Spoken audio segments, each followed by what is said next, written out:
For 30-year-old Jennifer Sebena, Christmas Eve 2012 was meant to be just another shift. The Wauwatosa police officer had volunteered to work overtime, patrolling the quiet Wisconsin streets whilst families prepared for Christmas morning. But someone had been watching Jennifer. Someone had been studying her patrol routes, planning the perfect moment to strike. At 3:45 on Christmas Eve morning, that moment arrived. 2 gunshots shattered the winter silence, then 3 more, and her killer would be someone she had trusted with her life. Jennifer Lynn Sebena was born on the 21st of June, 1982. From childhood, she had known exactly what she wanted to do with her life. She wanted to serve her community as a police officer. After graduating at the top of her class from the Milwaukee Area Technical College Police Academy, Jennifer joined the Wauwatosa Police Department in January 2011. She was a natural for the work. Officer Karnick, who had interviewed her for the force, said she was mature, confident, and easy to communicate with. She possessed a maturity that was remarkable. By July 2012, Jennifer had earned her solo patrol status. Just 1 month before her death, she completed her probationary period. She was a rising star in a department that had never lost an officer in the line of duty in its 96-year history. But Jennifer's service extended far beyond her police work.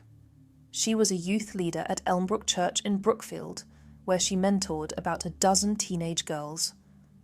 One of those girls, Maggie Ross, would later say that Jennifer became the person who cared more about what was going on in her life than anybody else. Lieutenant Brian Zalewski remembered her infectious smile around the station. Jennifer had that rare combination of strength and compassion that made her perfect for police work. She genuinely cared about the people she served. Jennifer's path to marriage had seemed like something from a romance novel. She and Benjamin Sebena were high school classmates who had reconnected through email whilst he was serving his second tour in Iraq. Their correspondence deepened into love across the miles. Their wedding was picture perfect. Jennifer wore white, and Benjamin stood beside her in his full Marine uniform, adorned with medals. He was a decorated war hero, a Purple Heart recipient who had served his country with distinction. Jennifer became his anchor during what would prove to be a difficult recovery from combat injuries. In February 2005, Benjamin had been severely wounded in a mortar attack that shattered his kneecap and left his arm hanging on by a couple of tendons. Doctors told him he would never walk again. With Jennifer's help and support, he proved them wrong. She was devoted to helping him heal, both physically and emotionally. Around their Menominee Falls home, Jennifer would leave loving post-it notes for her husband. "My darling, I can't wait to kiss and snuggle you when I get home," read one. Another said, "Remember to talk to God. I love you very much." But behind the fairy tale wedding photos and loving notes, a dangerous reality was developing. Benjamin Sebena had returned from Iraq a fundamentally changed man. In a 2010 video for Elmbrook Church's men's conference, he spoke candidly about his struggles. He said he had come home to a dark, lonely world. He was scared out of his mind and angry all the time. What he didn't share in that video was the full extent of his trauma. Benjamin had 68 confirmed kills during his combat service. Among them was an Iraqi adolescent he had befriended and taught English. The same boy who later fired on his platoon with a rifle, forcing Benjamin to kill him. He spoke of calling in airstrikes that killed women and children. He described the grisly task of cleaning blood and human remains off military vehicles. The psychological toll was devastating. Psychiatrist Kenneth Robbins would later evaluate Benjamin and describe his PTSD as one of the worst he had ever seen. A 10 on a scale of 10. But there were warning signs that Jennifer's life was in danger. On the 6th of December, 2012, just 18 days before her death, Jennifer confided something deeply troubling to fellow officer Tracy Burbach. She told her that Benjamin had pointed a gun at her head during one of his episodes. She described his flashbacks and expressed concern about his behavior, which seemed to worsen at night. Yet Jennifer continued to stand by her husband, leaving those loving notes and trying to help him through his darkest moments. In the days leading up to Christmas 2012, Benjamin began a sinister campaign. He started stalking his wife while she worked her patrol shifts. He was learning her patterns, identifying where she stopped for breaks, and mapping out her routine. Jennifer had no idea that the man she was trying to help recover from war trauma was now treating her like an enemy target. Benjamin was methodically planning an attack. The 23rd of December, 2012, began like any other day. Jennifer left for her overtime shift at 5:15 that evening. She was working the late shift, patrolling alone through the quiet streets of Wauwatosa. Families were settling in for Christmas Eve, children excited about the morning to come. Jennifer's last contact with dispatch came at 3:29 a.m. on Christmas Eve. Shortly after, she pulled into the car park behind Wauwatosa Fire Station No. 1. This was her routine. She would park here to complete reports and take a brief break before continuing her patrol. It was a safe, well-lit area that officers had been using for years. But on this Christmas Eve morning, someone was waiting for her. Benjamin had been lying in wait for hours in the cold darkness. He knew Jennifer's patterns. He knew she would come here. When Jennifer emerged from the fire station and began walking towards her squad car, Benjamin struck. He attacked her from behind. 2 shots from a 9mm Makarov-style pistol hit the back of her head. Jennifer collapsed to the wet pavement, reaching instinctively for her weapon. But Benjamin grabbed her .40 caliber service pistol from its holster. Then he fired 3 more rounds into her face with her own gun. At 4:24 a.m., dispatch attempted to reach Officer Sebena for a call. She did not respond. This was unusual. Jennifer was known for her professionalism and prompt responses. 4 minutes later, Officer Stahl used GPS to locate her squad car. At 4:38 a.m., he made a discovery that would haunt him forever. Jennifer's body was lying on the cold, wet pavement just outside the fire station's back door. She had been shot multiple times in the head and face. The scene was devastating. The medical examiner would later determine that Jennifer was likely killed by the first 2 shots to the back of her head. The additional rounds to her face were, as investigators noted, personal. Dr. Ashok Bedi, a board-certified psychiatrist who reviewed the case, would later observe that if you want to make sure someone is not suffering, you shoot them in the heart. As a soldier, Benjamin would have known that. Shooting someone in the face is not about ending suffering. That's anger. The Wauwatosa Police Department had never faced anything like this. In their 96-year history, they had never lost an officer in the line of duty. Chief Barry Weber, a 40-year veteran of law enforcement, called it the worst thing he had ever seen. The investigation moved quickly as detectives processed the scene and began gathering evidence. One piece of evidence immediately stood out as unusual. A spent cartridge casing marked CCIR 9x18 Makarov N. Firearms examiner Mark Simonson of the Wisconsin Regional Crime Laboratory confirmed that this caliber was exceedingly rare. It could only be fired by a handful of Eastern European firearm models and was incompatible with standard 9mm weapons. This was their first major clue. Meanwhile, Benjamin Sebena was beginning to construct what he believed would be his alibi. At 6:35 a.m., he called the Wauwatosa Police Department, ostensibly to check on his wife's well-being. When Sergeant David Moldenhauer called back and asked him to come to the station, Benjamin asked no questions. He arrived in his black 2012 Toyota Prius at approximately 6:51 a.m.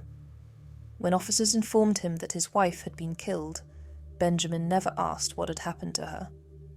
What investigators found next would prove crucial to the case. Wisconsin Department of Transportation traffic cameras had captured a black Toyota Prius with distinctive dark rims travelling westbound on Burleigh Street at 3:45 a.m., then northbound on Highway 45 1 minute later. This was a route consistent with travel from the crime scene directly to the Sebena residence. Additional footage from a BP petrol station showed the same vehicle earlier that night. A consent search of the Sebena home on the 24th of December yielded damning evidence. Detectives found a box of Blazer CCI brand 9x18 Makarov ammunition with cartridges missing. They discovered documents for a KBI model PS63 pistol that fired that exact rare caliber. Throughout the house, there were fist-sized holes punched through the drywall with trace bloodstains. In the garage, they found a shower curtain that had been hastily stuffed into the rubbish. Most critically, detectives noted that Jennifer's service weapon, which had been taken from her holster at the crime scene, was missing. But perhaps the most damaging evidence came from Benjamin himself. Whilst being monitored alone in an interview room, he muttered something that would seal his fate. "She was helping me," he said. "How could I do that to her?" The interrogation of Benjamin Sebena stretched across 3 days and became one of the most intense in Wauwatosa police history. Benjamin initially claimed he had gone to Best Buy around 10 p.m. on the 23rd of December to buy a video game. He said he returned home and never left until driving to the police station the next morning. Detectives patiently and methodically began to dismantle his story. They presented him with the surveillance footage showing his distinctive Prius travelling from the crime scene. They confronted him with the rare ammunition found in his home. They showed him the documents for the specific type of pistol that had fired the unusual cartridge found at the scene. Benjamin's alibi was crumbling piece by piece. On the afternoon of the 25th of December, Christmas Day, Benjamin was taken into custody. He was transferred between Wauwatosa and West Alice police departments as the questioning continued. The pressure was mounting. At one point during the interrogation, Benjamin made a chilling statement to the camera. "If they ever make a stupid documentary," he said, "this is the photo that they're going to take. The mind of a killer." At 6:52 p.m. on the 26th of December, 2012, after approximately 60 hours of interrogation, Benjamin Sebena finally broke. "Confession time, right?" he said. "I did it." Benjamin's confession was detailed and damning. He admitted to stalking Jennifer for several days beforehand, identifying her break location and waiting for hours in the cold darkness on Christmas Eve morning. He confessed to shooting her from behind with the stolen pistol, taking her weapon, and then shooting her in the face with her own gun. But Benjamin's explanation for why he had committed this horrific act was what prosecutors would later call absurd. He claimed that he had been suicidal and that Jennifer had told him if he killed himself, she would commit suicide too. He said he killed her to save her from eternal damnation, since suicide is considered a sin in their faith. After shooting Jennifer, he claimed his gun had jammed when he tried to take his own life. A second search warrant executed that day located both murder weapons hidden in the attic ceiling of the Sebena home, concealed behind insulation. There was Jennifer's .40 caliber service pistol and the KBIPA 63 handgun that Benjamin had stolen from his father's house. The physical evidence corroborated every detail of his confession. Benjamin Sebena was charged on the 27th of December, 2012, with first-degree intentional homicide with use of a dangerous weapon, a Class A felony carrying mandatory life imprisonment. Bail was set at $1 million. Several Wauwatosa officers attended his first court appearance, wearing black bands over their badges in honour of their fallen colleague. The defence initially pursued a plea of not guilty by reason of mental disease or defect. 2 psychiatrists, including one retained by the defence, examined Benjamin extensively. Both concluded that whilst his PTSD was indeed severe, it did not meet the legal standard for insanity. He was capable of distinguishing right from wrong at the time of the murder. The case never went to trial. On the 26th of June, 2013, Benjamin Sebena changed his plea to guilty. The trial that had been scheduled for the 8th of July was cancelled. Sentencing came on the 9th of August, 2013, before Judge David Borowski. The courtroom was packed with Jennifer's family, friends, and fellow officers. The prosecution recommended that Benjamin serve 50 to 60 years before becoming eligible for parole. The defense requested 20 to 25 years. Jennifer's mother, Violet Gerhardt, delivered a devastating victim impact statement. She recounted the Christmas Eve morning when officers had come to inform her of Jennifer's death. She spoke about asking the funeral home about viewing her daughter's body. "She has no face," Violet said, "is all I conclude." The words hung heavy in the courtroom. Benjamin's mother, Lynn Sebena, made an emotional plea for mercy. She wore her son's dog tags and Purple Heart medal as she spoke. She argued that the son they had sent to war was not the son who had come home.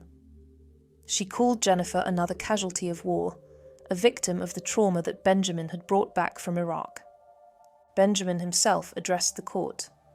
"I'm sorry I took away your daughter," he said. "I'm sorry I took away your sister. If I could replace my own life for hers right now, I would do it." But his words could not undo the horror of what he had done. Judge Borowski sentenced Benjamin to life in prison with parole eligibility after 35 years.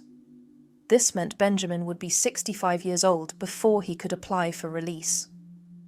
The tragedy of Jennifer's death would claim another victim exactly 1 year later. On the 24th of December, 2013, Jennifer's brother Jacob Vernitsnik died by suicide at the age of 28. Jacob had been described in Jennifer's obituary as her best friend. Hours before his death, he had posted a childhood photograph of himself with Jennifer standing near a Christmas tree. The family's grief had become unbearable. The community's response to Jennifer's death was extraordinary. The Go Blue campaign saw memorial lights displayed throughout Wauwatosa. A scholarship was established in Jennifer's name. Officer Katie Girak completed 5 police unity tour rides in her honour. These tributes reflected how deeply one young officer's loss had resonated with people who had never even met her. Jennifer Sebena was more than the victim of a horrific crime. She was a devoted police officer, a caring mentor, a loving daughter and sister. Her name is now inscribed on the National Law Enforcement Officers Memorial in Washington, D.C., ensuring that she will be remembered alongside the thousands of other officers who have given their lives in service to others. On behalf of everyone who knew and loved Jennifer, we ask that you remember her not for how her life ended, but for how she chose to live it. In service to others, with love in her heart, and with an infectious smile that brightened every room she entered. Please don't forget Jennifer.